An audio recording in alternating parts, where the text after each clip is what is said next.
D'abord, je voudrais vous remercier Monsieur le Recteur et l'ensemble des amis qui nous ont accueillis. Je voulais dire que c'est toujours un plaisir pour moi de venir voir votre magnifique pays. Et comme je le disais tout à l'heure, chaque fois que je viens, j'ai envie de revenir pour voir en particulier si j'arrive à trouver le temps un jour la Patagonie d'un côté et les déserts d'Atacama de l'autre, que je ne connais pas, malheureusement. Et peut-être dans mes rêves les plus fous, aller un jour à l'Isla des Pâques, à l'île de Pâques. J'aime beaucoup la Polynésie française, j'y vais, et la civilisation maori. Et la seule île qui me manque, c'est l'île de Pâques. Donc j'espère un jour aller à l'île de Pâques. Voilà. Alors je suis un petit peu ému ce matin, vous allez l'entendre à la télévision et à la radio aujourd'hui, je pense, puisqu'il y a eu un attentat dans ma ville et que je connaissais un peu le prêtre qui a été assassiné. Comme vous le voyez, il n'y a pas besoin d'aller très loin pour que le destin vous emporte. Mais bon, il y aura sûrement d'autres attentats, c'est sûrement pas le dernier. Voilà, alors je vais vous dire donc quelques mots sur l'université en France. Donc comme vous l'a dit, moi je suis l'ancien président de l'université de Rouen et du pôle universitaire normand qui rassemble 3 villes, Rouen, Caen, Le Havre et Cherbourg. Et j'ai été président entre 2002 et 2007. À l'époque, on ne pouvait pas faire un deuxième mandat. Et donc, je me suis occupé après de l'enseignement supérieur au Maroc, de la réforme de l'enseignement supérieur marocain pendant 2 ans. Et depuis, Et depuis 2009, je suis responsable des relations internationales à la conférence des présidents d'université. La conférence des présidents d'université en France rassemble toutes les universités publiques. Il n'y a pas d'université privée à l'exception de 4 universités catholiques. Dans cette conférence, il y a donc 73 universités plus 20, 30 même grands établissements, dont l'ensemble des grandes écoles françaises, c'est-à-dire normale supérieure, polytechnique, etc. Et pour que vous y voyez un peu plus clair dans le système français qui est un peu compliqué, il y a d'un côté les universités que se juntan en la conferencia de presidentes de las universidades. Y si vienen un día a París, por favor, díganmelo para recibirlos. Hay una segunda conferencia que se llama la Conferencia de las Grandes Escuelas de Ingenieros. Les hice un pequeño texto en español que está a su disposición en PowerPoint. Esta conferencia junta 210 a 230 escuelas de ingenieros. Y por supuesto están las mejores escuelas que están a la vez en la conferencia de presidentes y también en la conferencia de escuelas de ingenieros. Hay más o menos 30 grandes escuelas muy selectas que están como la Escuela de Minas, la Escuela Politécnica, etcétera, que están. Y una tercera conferencia que junta las escuelas de comercio y un cierto número de escuelas específicas, por ejemplo, gastronomía, de cine, de arte, que son escuelas muy específicas. La mayoría de las escuelas de ingenieros son privadas, salvo las 20 mejores que son públicas. Todas las escuelas de comercio son privadas en Francia. Entonces, para darles una cifra diferencial, si soy estudiante en Francia y voy a la universidad, ya sea en licenciatura, máster o doctorado, pago 300 euros para la inscripción. O sea, no pago mucho para la matrícula. Eso significa que el Estado entrega a cada alumno una subvención de 10 a 12.000 euros para los científicos y 6 a 7.000 para los alumnos que están en humanidades. Que sean francés o extranjero, tienen los mismos derechos y van a pagar la misma suma.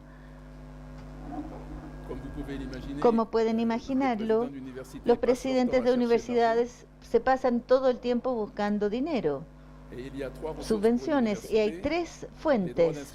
Los derechos de matrícula no lo podemos aumentar porque si no todo el mundo se pone en huelga, porque nos referimos al ideal revolucionario, libertad, igualdad, o sea, igualdad para todos en educación, y eso es muy importante en Francia. Segunda fuente es el Estado, que da un presupuesto que el presidente de universidad administra como quiere. Esto se llama la autonomía de las universidades. Y la tercera fuente es privada, son donaciones. Y la cuarta son las patentes. Son las certificaciones, certificados. En nuestro caso, nosotros teníamos un solo certificado que generaba mucho dinero. O sea que estamos condenados a tener que hacer investigación. Aunque sea por razones económicas, tenemos que hacer investigación. Entonces, esta es una panorámica general. Y para darles un segundo ejemplo, si soy estudiante en una escuela de ingeniería, pago para las grandes escuelas 1.500 euros por año, o sea, no es mucho. Pero si estoy en una escuela de comercio, como la Escuela Superior de Comercio París, tengo que pagar 40.000 euros por año. ¿Ven el diferencial social que esto induce? O el endeudamiento para los estudiantes. Y hay 2 o 3 escuelas en Francia de ingenieros en que no es necesario pagar y en que el estudiante es pagado por el Estado. Es la Escuela Polytechnique, porque se consideran como militares. Y la otra es la Escuela de Aviación Civil, porque cuando llegan a esta escuela se comprometen a servir por unos 10 años al Estado. Esto es una panorámica general.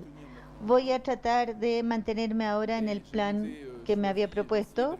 Traté de reducir porque tenía 80 diapositivas y no teníamos todo el tiempo de ver eso, así que traté de reducirlo, pero por supuesto que puedo responder a todas las preguntas que tengan después.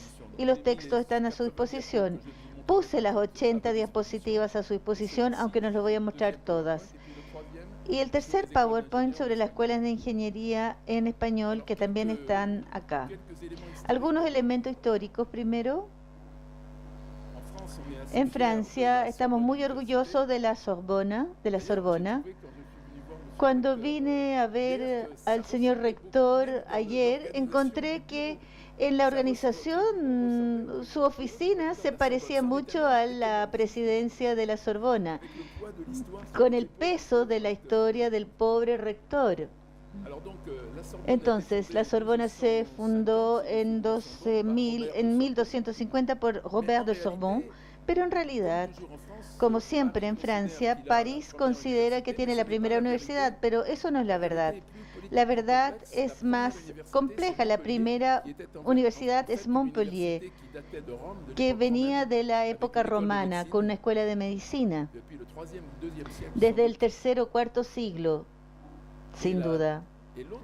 Y la otra universidad que fundó las universidades inglesas, Oxford y Cambridge, es la Universidad de Caen, pero que no tenía vocación de ser universidad francesa porque primero era de Normandía.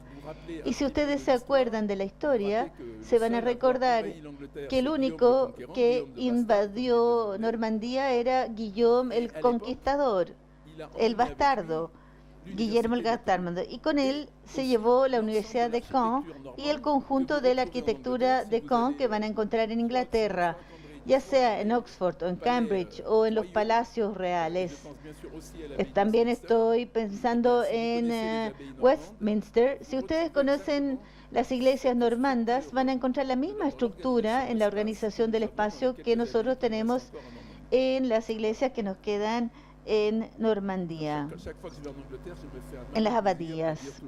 Siempre cuando me invitan a Inglaterra digo esto y no. Y para la anécdota, Ustedes han escuchado hablar de la City en Londres, por supuesto. La City en Londres fue fundada por comerciantes judíos de Rouen, que fueron expulsados porque eran judíos, fueron expulsados en el siglo XI de Rouen. Y la primera escuela rabílica que existió en Francia viene del siglo IV, aún se ven, así que si fue un error expulsar a los judíos o no de Francia, porque si no la City de Londres estaría en Rouen, imagínense. Pero ahora que tenemos el Brexit, quizás esto vuelva a nosotros. Entonces, la Sorbona.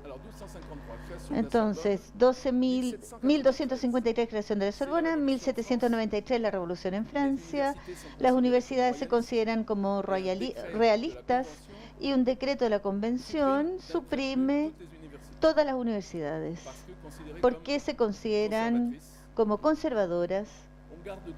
Por lo tanto, se mantienen las facultades de Derecho y de Medicina y se elimina todo lo demás. Había unas 20 universidades en Francia.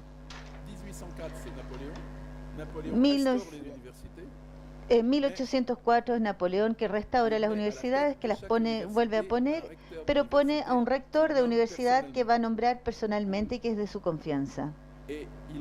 Y va a llamar la Escuela Politécnica la gallina de los huevos de oro. ¿Por qué? Porque él estima que va a dominar Europa, va a intentar llegar hasta Moscú y por lo tanto necesita una Europa napoleoniana con ingenieros que van a construir vías marítimas, fluviales, construir barcos, construir puentes y sobre todo mucho armamentismo. Y la escuela que el señor rector, que tiene otro nombre hoy, que se llama la Escuela de Tecnología Avanzadas, es heredera de esta escuela que tuvo su evolución bajo Napoleón y que es de 1744. Entonces, entre 1804 y 1968 hay universidades en Francia, pero que están bajo la tutela del Estado. Y un rector de universidad puede ser cambiado según la voluntad del presidente cuando quiere. Y eso en general sucedía los miércoles. Y todos los miércoles los presidentes de universidades se preguntaban si al día siguiente seguían estando en su cargo o no, porque había que gustar políticamente. Llega 1968. Hay revoluciones en Francia, algunos los llaman revoluciones. Y la primera cosa es la reforma de Edgar Faure de 1968, que da más poder a los presidentes de universidades que ya no van a ser designados por el Estado, sino que van a ser electos por los profesores, los investigadores, por el personal administrativo y los estudiantes. Pero desde 1968 a 1984 persiste aún, dado el peso de la historia, una importancia dada a los decanos de las facultades. Y si usted es ministro en Francia, a veces uno se olvida que usted ha sido ministro, pero si usted ha sido decano, eso no se olvida. Y hasta su muerte y hasta en su tumba se va a escribir decano de la facultad de etcétera. En cambio con los ministros se olvidan. Es muy curioso. Hay una jerarquía. El decano de la Facultad de Derecho y de Medicina son los decanos más importantes. Y el decano de Ciencia ha intentado tener el mismo rango. Y luego viene la Facultad de Letras, salvo París, en que la Sorbona siempre fue dominante.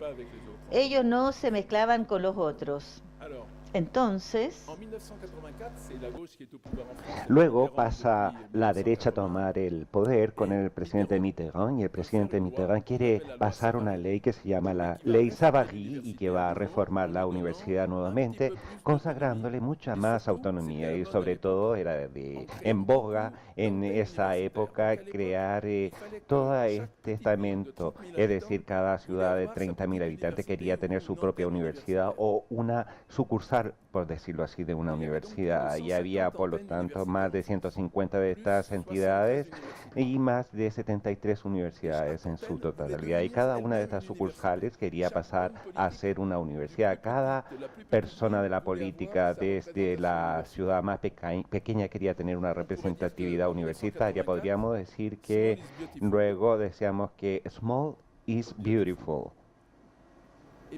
Y luego llega el año 2010 y luego tenemos una masificación de los estudiantes, es decir, hasta entonces teníamos unos 400.000 estudiantes y bruscamente, y esto en vínculo con la crisis económica, tenemos 8.000 nacimientos al año y el 80% llegan al bachillerato y tenemos 700.000 titulares de bachillerato en Francia, y bruscamente a partir de los años 1998-99 esta cantidad de personas con bachillerato van a entrar o ingresar a la universidad, y hasta entonces era más bien las clases medias y las clases de mayores estratos económicos, y luego todas las clases sociales pueden ingresar a la universidad. En Francia no existe una selección para entrar a la universidad aparte del bachillerato. Con el bachillerato, que sería el equivalente de la licencia de enseñanza media en Chile, y luego después de esta licencia para entrar al magíster. La gran selección se hace en el bachillerato más 3, como se llama en el sistema francés. No se puede entrar en el máster, pero también hay que ser aceptado en este programa y tener buenas notas, entonces depende de su rendimiento académico. El problema es que a partir de 1990 es que nos damos cuenta de que hay esta autonomía. Si queríamos comprar un computador había que tener la autorización del Estado, por ejemplo, y no exagero. A partir del año 1990 dijimos hay que cambiar todo esto, pero cada vez que un ministro quería hacer una reforma, enseguida los estudiantes partían a la calle y era el paro general. Y en el año 1996 nosotros tuvimos un ministro que hizo una gran depresión después, sufrió una gran depresión y tuvo un mal fin. Hubo una tentativa, de hecho, en el año 2011-2012, y luego cuando Chirac tuvo el poder, o cuando la derecha retomó el poder, dijo Chirac a su ministro de la época: sobre todo, no toquen a la universidad, yo no quiero ruido en ese ambiente. Y el ministro, que era un candidato posteriormente a la presidencia, que se llama Fillon, y trató de hacer una reforma. Y rápidamente esto sucedió muy mal pie, y al punto que en lo que se llamó, yo era decano en 2015, 97, etcétera. Hubo un movimiento que se llamó el CPE, el contrato para las empresas, y el ministro quería hacer de forma que cuando uno era joven pudiera entrar a una empresa, pero además que la empresa lo pudiera despedir sin ninguna razón. Inmediatamente esto entró en conflicto con las universidades. Los estudiantes salieron a la calle y la ley se votó finalmente, pero el decreto no se publicó. Quiere decir que Chirac dijo: vamos a votar esta ley, pero no se la aplica, o si no, no vamos a salir de este problema. Y Chirac decidió entonces la disolución de la Asamblea Nacional en 1997, si no me engaña la memoria, y la izquierda volvió al poder y Jospin trató de hacer una reforma como ministro, pero el paro dijo que detenían todo esto. Luego en el 2002 volvió a la derecha al poder y Chirac dijo: no debemos hacer nada en la universidad, pero estuvimos obligados a hacer una reforma porque es una reforma a nivel europeo que se llama licencia, máster, doctorado. Y yo era presidente o rector en ese momento y había una manifestación contra este LMD y bueno, los estudiantes dijeron liquidación masiva de los títulos. Eso era lo que hicieron, un juego de palabra con el LMD, y dijeron: nosotros somos profesionales de la ocupación y tenemos una gran experiencia de la ocupación, de la negociación en Francia, etcétera. Y la ley tal como estaba, es decir, de obediencia europea y que debía aplicarse en todos los países europeos, solamente se podía aplicar, pero la aplicamos con muchas dificultades y sin embargo lo hicimos. Es cierto que en la época había diferentes títulos diferentes. ¿Y por qué hicimos esta reforma de LMD? Era para simplificar la panorámica y para poder competir con los Estados Unidos de América, porque veíamos que algunos estudiantes exteriores de habla francesa, como de Marruecos, Argelia o de otros países, tenían una tendencia a partir a los Estados Unidos o a Canadá y no volver a Francia debido a la complejidad que existía por esta interpretación del paisaje universitario. Y mientras teníamos una panorámica homogénea en toda Europa, dábamos más oportunidades a estas personas, y es lo que pasó a partir del año 2006. En el 2007, Sarkozy pasa a ser presidente de la República y fue elegido el 11 de junio, y el 1 de julio, durante las vacaciones, hace aprobar una ley que se llama Libertad y Responsabilidad de las Universidades, para los universitarios más bien.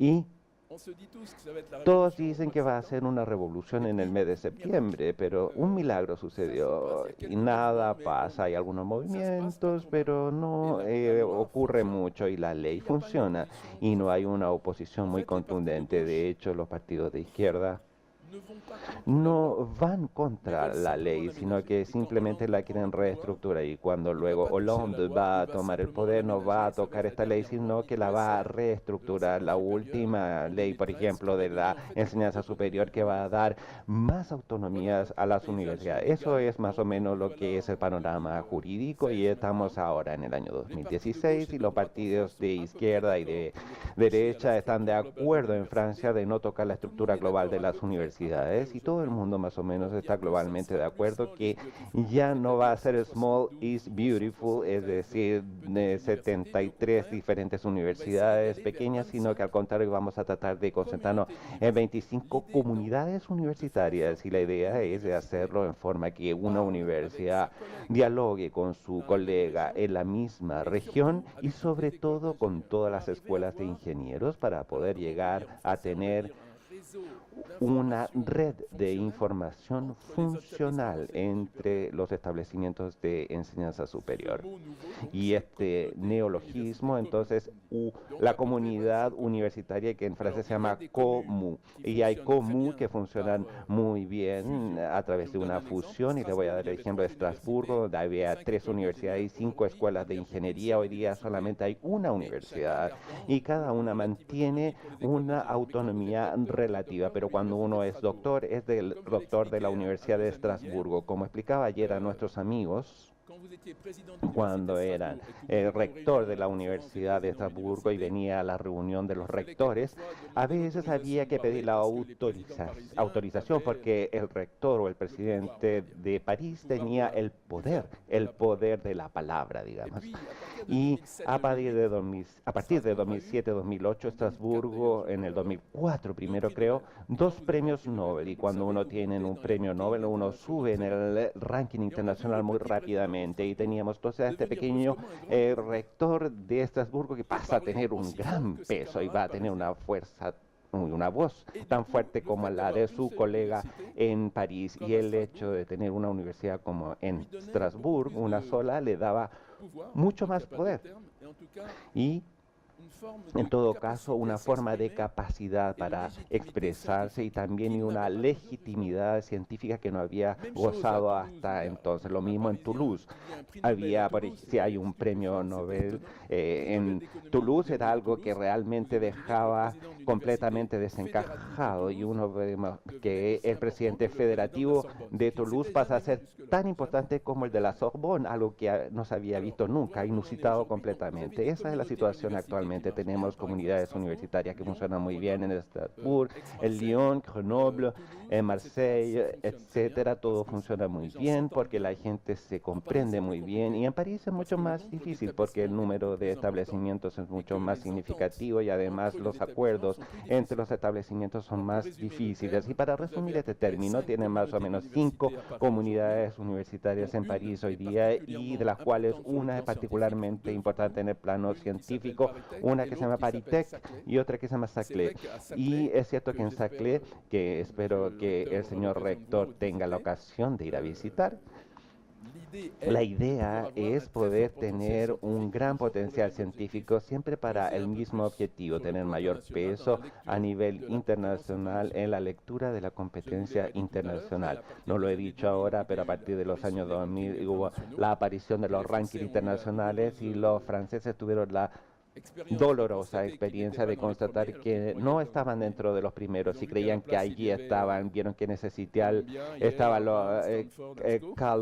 Columbia, Stanford, etcétera, y algunas universidades inglesas, y los franceses no lo comprendían y los ingleses sí, y los alemanes, que eran 2 o 3, dijeron: nosotros teníamos 3 y pensábamos que íbamos a tener 4. Entonces en Francia, tanto a la izquierda como a la derecha querían hacer algo para que tuviéramos mayor fuerza internacional y que tuviéramos mayor densificación, por decirlo así. Entonces es una gran trayectoria que nos conduce a esto. Para darles una idea, tenemos más o menos 3 millones de estudiantes hoy día, y recibimos 300.000 estudiantes extranjeros, lo que hace de Francia el tercer país de recepción. Primero está Estados Unidos, luego Gran Bretaña, y el tercero es Francia, luego Alemania y después China. Y China está creciendo porque está recibiendo cada vez más, le está pasando a ocupar el tercer lugar en el mundo, es decir, van a tener como 1 millón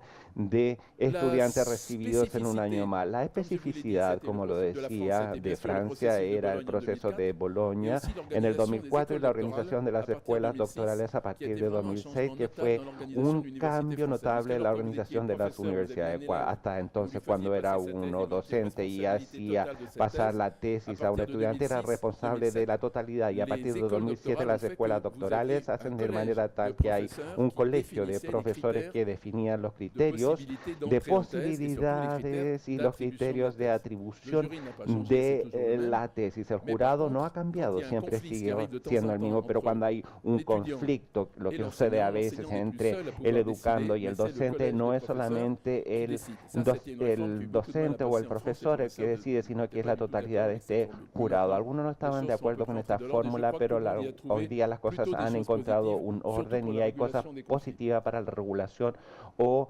para la resolución de diferendos. Entonces, a partir del año 2006 o 2007, hubo otras estructuras que nacen. Tenemos la Agencia Nacional de la Investigación. Cuando uno es investigador y necesita fondos, hace una solicitud a la Agencia Nacional de la Investigación en Francia, que le va a atribuir fondos en función de una evaluación. Luego hay un segundo estamento de el ASH 2020 a nivel europeo, que da la posibilidad de tener este financiamiento de los créditos europeos. Hay una otra agencia que se llama HCRS, y que es la Agencia de Evaluación de las Universidades. Cada universidad es evaluada cada 5 años, pero esta agencia no es una agencia de acreditación, sino que de evaluación. En Francia, solo el Ministerio de la Educación acredita, y solamente en vista de una evaluación. Por ejemplo, en mi universidad, después de la reforma, dijimos: todas las enseñanzas tienen que basarse en la investigación. Si no existe un laboratorio de investigación que se encuentra en la base de la docencia, se suprime ese título. Y esto ha remecido mucho con dificultades, pero esto ha obligado a las personas a poner la investigación en el centro de las actividades y de las publicaciones. Y esta evaluación cada 5 años a veces la esperan con terror los rectores, porque es completamente pública, las conclusiones son públicas y uno puede resumir las conclusiones con 4 letras. A, todo está bien; B, está bien, pero hay que hacer esfuerzos; C, no está nada de bien y hay que esperar un año para las reformas; y D, definitivamente uno ni siquiera tiene la posibilidad de intentarlo una vez más. Y entonces, a partir del año 2009-2010, apareció otra idea que fue impugnada al comienzo y que hoy día pasó a las actas en la parte de los partidos derechos y de la izquierda, el conjunto de laboratorios, para decir que habría más o menos unos 100 laboratorios cada 3 años que van a ser definidos como laboratorios de excelencia. Esto no quiere decir que los otros sean malos, pero estos tienen una vocación internacional y se consideran como muy buenos en ese nivel internacional. Y el jurado que define a estos laboratorios de excelencia es un jurado internacional y las presentaciones se hacen en inglés, lo que casi provocó una revolución en Francia. Los miembros de la Academia Francesa, que no son de izquierda para nada, violentamente protestaron contra esta posibilidad. Entonces hay 3 niveles de excelencia. El primer nivel es el Equipex, es decir, los primeros equipos de excelencia, más o menos unos 100. Luego los LabEx, que son más o menos unos 100 en el laboratorio de excelencia, y lo que es más complicado, lo que se llama los campus de excelencia. Y hay más o menos 5 campus de excelencia en Francia. Ustedes se pueden imaginar que cuando el jurado se justo pensaron que todos iban a pasar campus de excelencia, pero no es lo que sucedió. Grenoble fue campus de excelencia, Niza, Bordeaux lo fue, y hubo 3 campus de excelencia, 2, pero un tercero posible en París. Pero sobre las 8 comunidades de universidades hubo 4 campus de excelencia. O sea, algunos no tuvieron esa atribución, lo que para los parisinos era no lo podían computar. Era la primera vez que teníamos en Francia la posibilidad de poner en competencia el conjunto de estructuras universitarias. Esto requirió mucho esfuerzo, mucha energía, y el resultado sin duda es bueno desde el punto de vista internacional, pero a nivel interno ha llevado mucha frustración, porque hay gente que no tiene el label de excelencia y se sienten desmotivados. Hay que tener cuidado con este tipo de cosas, porque si uno busca tanta competencia y excelencia, puede dejar de lado gente que es muy buena, aunque no tenga el rótulo internacional.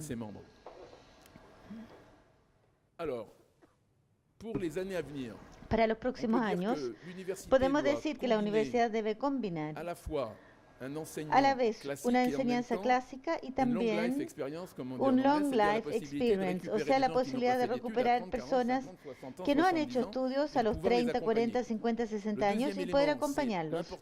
Luego, la importancia de la movilidad del estudiante. Lo decía ayer, hace 20 años la internacional en las universidades todos se reían. Hoy es la preocupación número 1, la movilidad exterior. Los estudiantes deben partir 6 meses o un año al extranjero. En las escuelas de ingeniería, el 90% de los estudiantes van al extranjero, por lo menos por 6 meses, un año. En la universidad debemos estar en un 30%, si se está buscando un 50% para los que siguen un máster. Tercero, y esto es lo más importante, la movilidad interna, o sea, la posibilidad de hacer que extranjeros vengan a Francia, esto para medir la atractividad que tienen las universidades. Y el otro día decía como chiste que cuando se hace una encuesta para pedir a los estudiantes extranjeros por qué vienen a Francia, Las respuestas que hemos recibido son porque libertad, igualdad, fraternidad. Hasta los chinos han puesto eso, libertad, igualdad, fraternidad. Eso nos gustó, pero también esto no nos trae mucho dinero. Así que cuando usted es presidente de una universidad, rector de una universidad, usted sigue siendo tan pobre como antes. Es verdad que todos los rectores dicen, si pudiéramos hacer pagar a los extranjeros que tienen un poco de plata, pero hemos calculado que esto no jugaría mucho a favor. Para darles una idea, los 300.000 estudiantes dan 1.5 mil millones de euros para Francia en términos de su vida cotidiana. Entonces siempre hay que decir que el estudiante extranjero que viene es una riqueza y es un embajador de su propio país en su país. Y el último punto, hacer que haya una internacionalización de los docentes en las universidades, que el jurado sea abierto. Y ahí se plantea el problema de la lengua. Hay 1000 diplomas que se hacen solamente en inglés y algunos en español, pero muchos en inglés. Y esto también fue muy criticado por la izquierda y la derecha, por razones distintas, pero se oponían al hecho de que se hiciera una enseñanza en inglés. Y también tener una política de proyección de universidades al extranjero. Tenemos 4 o 5 establecimientos universitarios fuera de Francia. En China tenemos 5 escuelas de ingenieros franco-chinas, centradas en el nuclear, en el aspecto nuclear, sobre todo una. Tenemos un campus médico franco-chino. Tenemos una universidad franco-vietnamita en Hanoi, en que los investigadores, a partir del doctorado, pueden venir a los laboratorios en Francia. Y por último, una franco-árabe en Abu Dhabi y franco-egipcia, y algunas franco-marroquíes. Pero se puede constatar que podemos decir que el sueño de Francia no está a nivel de sus medios, y no podremos ir más lejos porque hay que pagar los docentes y todo esto cuesta bastante caro.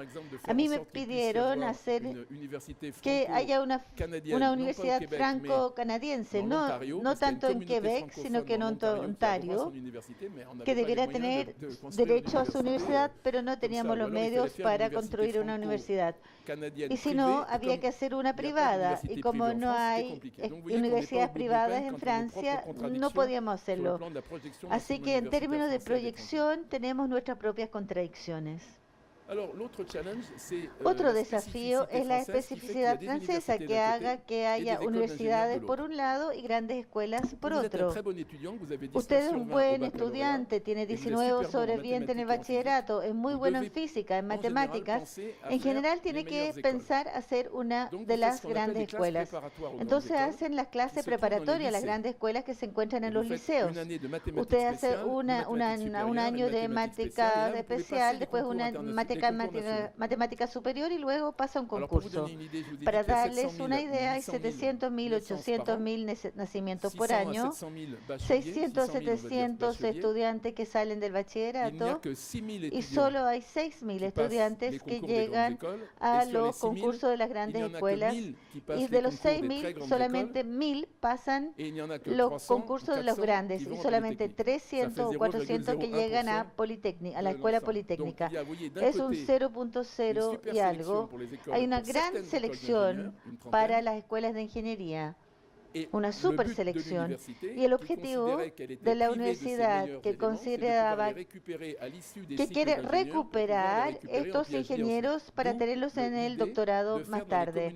Entonces la idea está en las comunidades de universidades, una comunidad de recorrido para los ingenieros, para tener los mejores elementos luego como a nivel de los doctorados.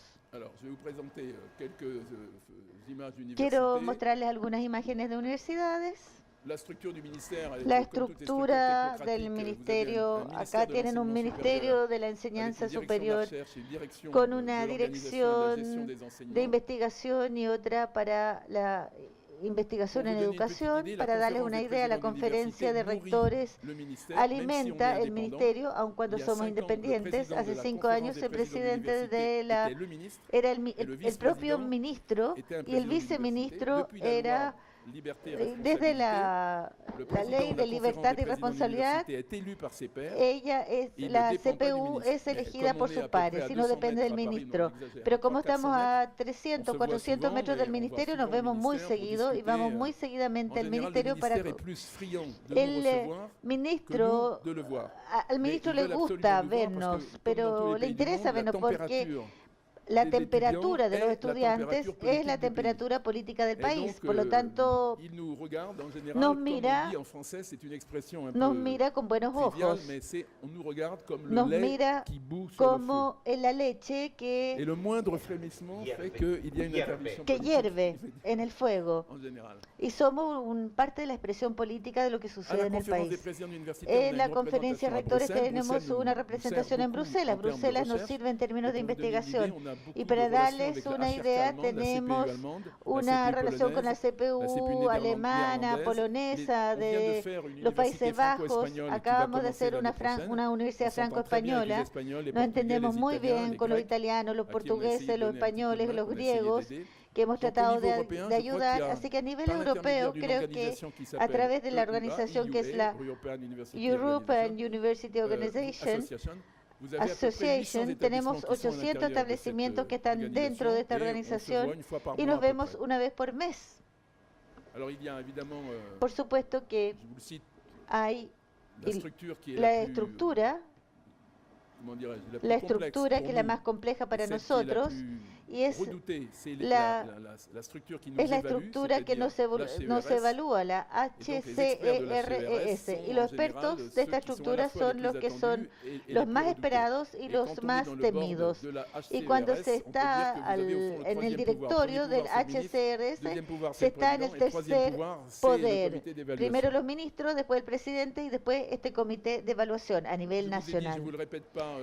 Ya les dije 73 universidades, 224 escuelas de ingeniería y 3.000 otras escuelas y institutos. Esta es la población, estudio comparativo de las poblaciones que tienen un diploma de un título de alto nivel. Y si ustedes ven, en Hungría, en Francia, estamos debajo de Japón. Japón está entre los primeros porque es bachillerato más 3, más 4. Hoy estamos bachillerato más 2, más 3. Así que estamos un poco por encima de Alemania, pero no es tan lejos. Alemania, la especificidad de Alemania es que tienen formaciones que funcionan bastante bien para los técnicos, para los ingenieros, tanto los técnicos superiores, pero no necesariamente para los ingenieros. Y hay tendencia hoy a hacer lo que hacen los alemanes en términos de formación alterna, que son los técnicos que son pedidos en otros países, por ejemplo en África. 2.422.000 estudiantes que salen de la escuela en 2013, 62% van a la universidad, 18% en universidades privadas, 12% que son extranjeros, 42% van a defender tesis por estudiantes extranjeros. Las tesis, tenemos 12.000 tesis en Francia, el 42% se hacen por estudiantes extranjeros. Así que hay una fuerte internacionalización de nuestras escuelas y 90% de los éxitos profesionales después del máster. Eso significa que alguien que tiene un máster no está en cesantía, encuentra un trabajo fácilmente, pero a nivel de la licenciatura es bastante más bajo. Y sí, con el bachillerato es bastante más bajo. Acá un mapa de Francia que muestra la desigualdad del paisaje universitario. Pueden ver que París es el 60-70% de las publicaciones científicas y uno de los problemas políticos más grandes del país es que tienen, no sé si tienen lo mismo en Chile, es la problemática de el ordenamiento del territorio, la organización, para que todo no pueda converger hacia París y que puedan tener una ausencia de desierto regional. Es verdad que hoy en el sur, en Marsella, en Lyon, en Estrasburgo, en Brest, ven que el centro está bastante vacío, el oeste está débil, en cambio hacia la derecha todo lo que son la región Rhône-Alpes que llega hasta Alsacia se desarrolla bastante bien a nivel universitario. ¿Tengo 2 minutos todavía? 2 minutos. Entonces, los créditos europeos ustedes los conocen. Esta es la organización de la licenciatura, máster y doctorado. Acá las famosas comunidades de universidades que aparecen acá, con las 25 comunidades, a la izquierda, a la derecha, París, Île-de-France, donde la situación es más compleja para organizar las comunidades de universidades. Algunas universidades rechazan entrar en tal o cual universidad comunidad para ir a otra. Hay físicos de la Universidad de París 7 que no quieren estar en la comunidad que les es propuesta, sino que quieren estar en otra. Pero son querellas un poco muy internas. Pero estamos en eso. Esta es la organización regional de lo que se llama los polos de excelencia. Hemos tratado de hacer que haya 70 polos de excelencia sobre temáticas que van desde la domesticación de caballos a la industria atómica. Y en estos ejes de desarrollo, cada vez tenemos una demanda de lectura internacional, una posibilidad de lectura internacional, cuando todo se entiende bien. Acá el ejemplo de una pequeña universidad, la de Perpignan.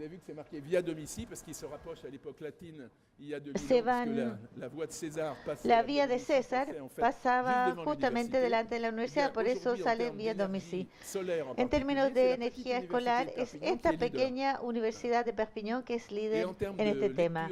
Y en términos de lectura de ecotransición y de la ecología en general y de la problemática de los Green Campus, es la Universidad de Perpignan que es el modelo. Así que como ven, las pequeñas universidades a veces tienen su palabra que decir, pero que no necesariamente son muy eficaces respecto a otras grandes. Yo no tengo el tiempo de mostrar todo esto, pero aquí podemos ver las publicaciones francesas. Tiene, por ejemplo, estas que representan 2%, luego en física, astronomía 2%, 5% en otras ramas, y en farmacia tenemos 27%, que es bastante grande, y para el detalle pueden encontrarlo en el texto. El conjunto de la Organización Francesa de Investigación y Desarrollo, les explico un poco. Tenemos la ANR, la evaluación, etcétera, y una palabra de lo que llamamos las alianzas. Hay 5 alianzas en Francia que reúnen a todos los investigadores en 4 o 5 ámbitos. La primera alianza es sobre la energía, que se llama ANC. La segunda, la ecología, y todo lo que gravita en torno a la economía y el medio ambiente. Luego, en lo digital, una cuarta sobre las ciencias humanas que se llama Atena, y una quinta que asocia la física y la mecánica. ¿Y por qué hicimos estas alianzas? Para tener una sola voz en Bruselas cuando estamos compitiendo, por ejemplo, con Inglaterra, pero con Alemania en todo caso, desde el momento que Inglaterra se está saliendo. Entonces tenemos miles de euros que están implicados, y esto lo puedan ver en los textos, y tal vez esto de los recursos humanos no le interesa tanto. Tenemos la historia de la CPU, no tenemos el tiempo de verlo, y quiero mostrarle un segundo elemento, pero tal vez no vamos a tener el tiempo, así que tal vez deba responder a las preguntas. Tenemos un PowerPoint para los ingenieros que queda también a disposición, y quiero mostrar también algunos de los premios Nobel, y tenemos aproximadamente los últimos 10 años tenemos 5 o 6 premios Nobel científicos y 4 de medalla Field, que ustedes tal vez ya la han visto. Son personas hiper simpáticas, súper simpáticas, como diríamos en Chile. Está, por ejemplo, un franco brasileño que tuvo esta medalla en el año 2014, y el último premio Nobel de Economía.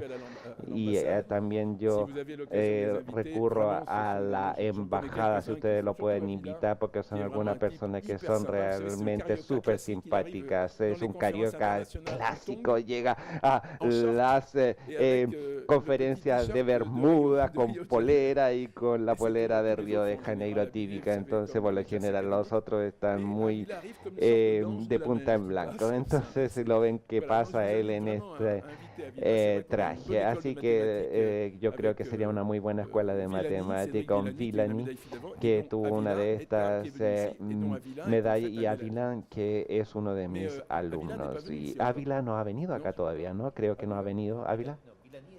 Villani sí. Ávila debería venir, sí, se lo recomiendo.